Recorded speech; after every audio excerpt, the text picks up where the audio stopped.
আজকে বাড়িতে ছিল গণেশ পুজো। আসলে আমি গণেশ ঠাকুরের খুব ভক্ত।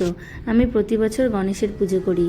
আর সত্যি বলতে আমি গণেশ ঠাকুরকে খুব মানি। আর কেন জানি না আমার মনে হয় যে গণেশ ঠাকুর আমার কথা শোনে। তো এই যে পুজোর জোগাড় টোগাড় করে রেডি হয়ে বসেছিলাম। Hello everyone, welcome to my channel Shakuntala daily life. এই দেখো আমি আজকে স্নান টান করে রেডি হয়ে শাড়ি টাড়ি পরে নিয়েছি, কারণ বাড়িতে আছে গণেশ পুজো। তো তারপরে ঠাকুর ঘরে মিঠাইও চলে এসেছিল। মিঠাই খুব দুষ্টুমি করছিল। আর মিঠাইকে আমার কাছে ডাকছিলাম, মিঠাই আসতে চাচ্ছিল না। মিঠাই ক্যামেরার সামনে আসতেই চায় না, এলেই লজ্জা পায়।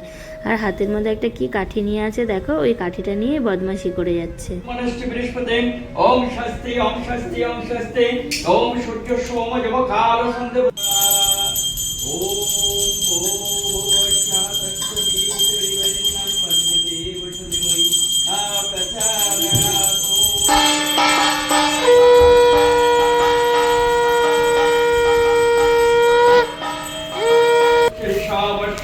उत्तरांग देवो देवत्रा सूर्य अग्नि ज्योति रूपा स्वाहा अग्नये जात दुर्गयो अग्नये जात वेदसे इदम अग्ने नमो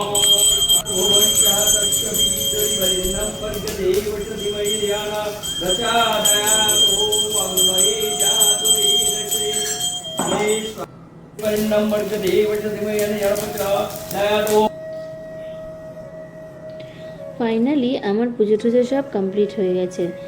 তো আজকে ঠাকুরমশাই অনেক সকালে এসেছিল, কারণ ওনার অনেক পুজো ছিল। তো আমার 9টার মধ্যেই পুজো টুজো সব কমপ্লিট হয়ে গেছে। তো আজকে এই অবধি বন্ধুরা। আমার পরবর্তী ব্লগে তোমাদের সাথে আবার দেখা হবে। টাটা, বাই বাই, ভালো